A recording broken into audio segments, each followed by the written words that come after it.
Hello there, John Owens here, and this is another recorded interview for Badass, which is not very rude, but is in fact business analysts and data analysts who want to excel in what they're doing. And we're with, for this expert interview, Daragh O'Brien, and I'm in Kerry, North Island, New Zealand. Daragh is in Dublin, in the country where I was born, bred and brought up. And through this, which I still find magic that we're able to talk to each other, I saw this on Star Trek at one time and I thought, wouldn't that be great? And here we are. Now Daragh is my go-to person for all things GDPR. And Daragh, good morning to you. It's just gone 8 a.m. in Dublin. Good morning. Good morning and good evening to you. Yes, and it's been a lovely evening here. It's a really balmy spring day. Now, we were talking just before the program began and about your experience.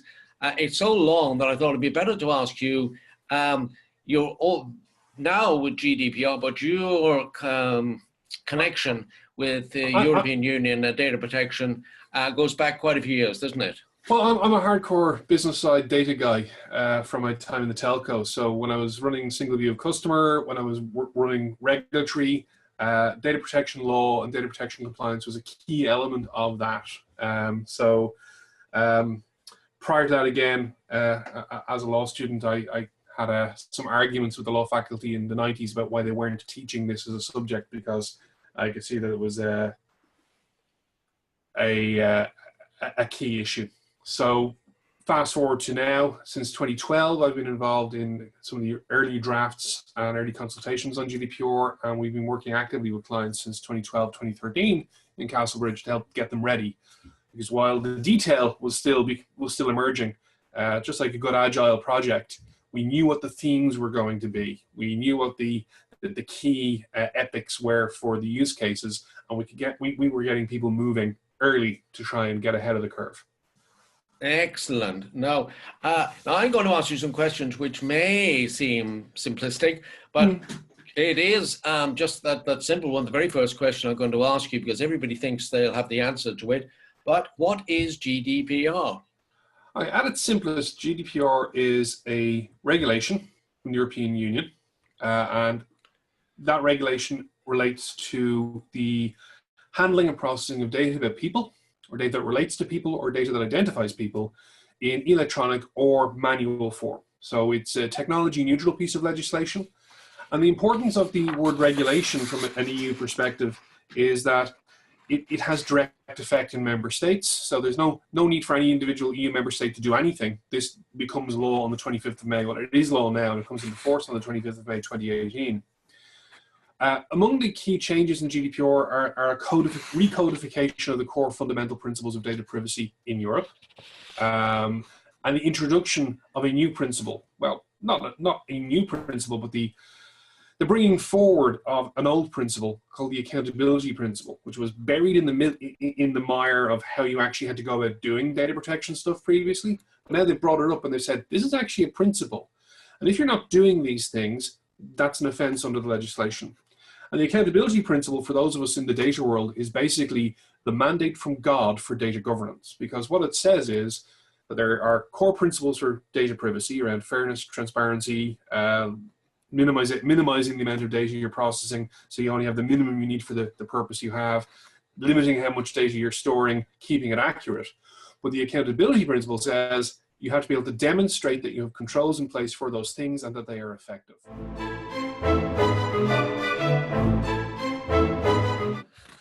What are the things that would bring you into breach of GDPR?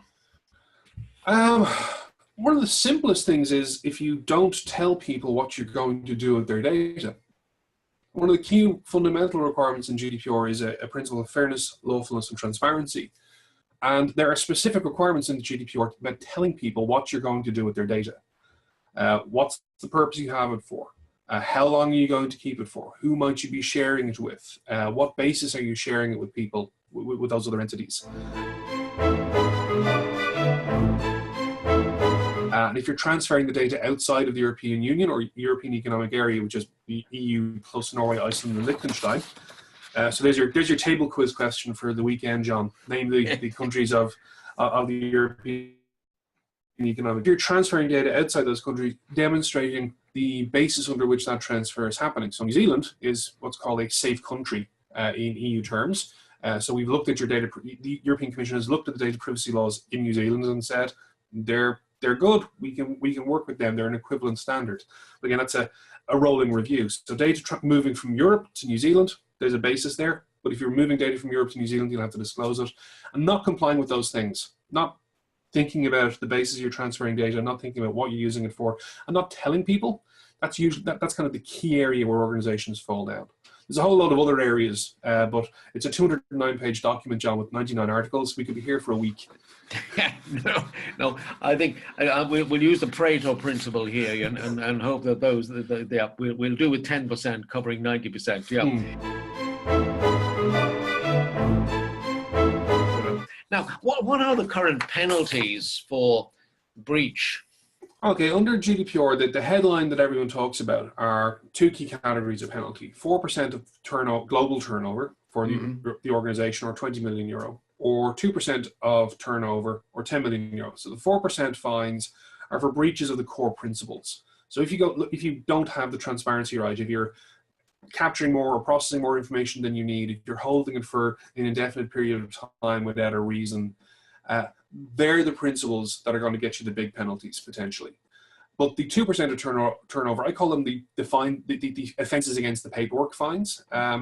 This is where you don't have your governance, you don't have your controls, you haven't got documented processes for doing things like responding to a request for a copy of someone's data. Not having those things thought out, not having your administrative structures in place, are actually offences that are subject to fines under GDPR at 2% of turnover, or 10 million euro. But the fines are just one of 13 or 14 things that a regulator has in their toolbox.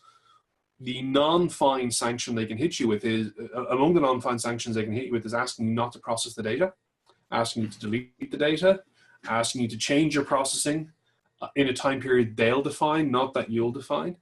And that just builds out. So there is going to be staged enforcement. I think it's going to be highly unlikely that organizations are going to get hit with the huge fines early on, but they will be asked to change things, stop doing things, get rid of data. And that's things that are currently done by regulators in Europe on a regular basis. Like the Irish regulator recently asked a water utility to delete social insurance numbers that they didn't have a reason to have, that they've been gathering. So they had to get rid of all of those.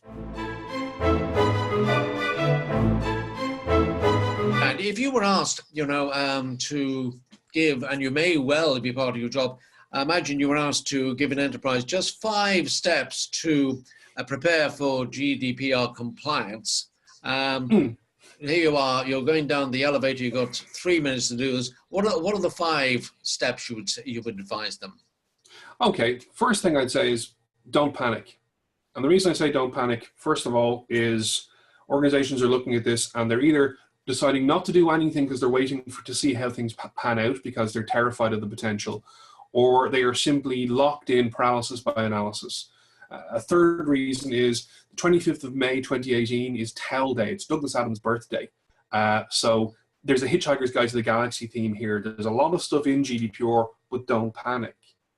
The second thing I'd say is take your business cards out.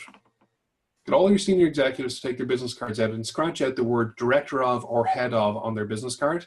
And the other word, the noun that's there, that is a function in the organization that may have data about people in it. And they need to find out what types of data about people they are handling. Then drill into why. And so at that point, you're getting into the level of documenting your data from the top down, your processing activities. Then you need to look at what you've told people. What permissions have you got? Verify that if the only reason you're holding the data and processing the data is based on consent, the rules have changed around consent, so you need to look at that and look at the data. And I was doing this exercise with a client yesterday. We were going through their CRM system and looking at what percentage of the data was in the gray area, the unknown unknowns, and trying to determine what was the monetary impact to the bottom line of that to make a risk-based approach, a risk-based assessment of what to do next, rather than simply, oh, we're going to lose 94% of our customer base. What are we going to do? Well, are these customers have actually interacted with you in the last 3 years? If not, is there a loss there really, or are you just you're clearing out the chaff potentially in your database? Yep. And there are the key things. Don't panic. Figure out what your functions are. Figure out what the data is at a high level, and then on. And I keep seeing the word compliance, and organizations wanted to be in full compliance by the 25th of May. Unless you have hired in years, not going to be in compliance by the 25th of May 2018, because this is a risk-based model apart from anything else. Once you declare compliance, if you declare compliance at 9 o'clock in the morning, at 9:15, someone will do something stupid. You have to focus on your risk management, you have to focus on your controls, and the first thing is, what are you doing with data, and what data about people do you have, and why do you have it? That's a very quick desk exercise you can do, standing around a whiteboard. Yeah, brilliant. No, thank you for that. One of my favorite themes that I talked about when people MDM is, of course, having a single party view where you just hold, if you've got to hold party information, hold it once and once only. Yeah. You know, isn't this really what they ought to be driving towards? I think it's if you can get to that single party view, great. But what you first of all need to do is get into the to identify across all your silos, at least have a common business glossary of what those parties are, what that data is, so that you're speaking the same language. Wonderful. And you can define that in the context of the processes and functions of the organization. Excellent. That's Daragh. That's fantastic. You know, with your fantastic knowledge, of course, you're able. I love your gift.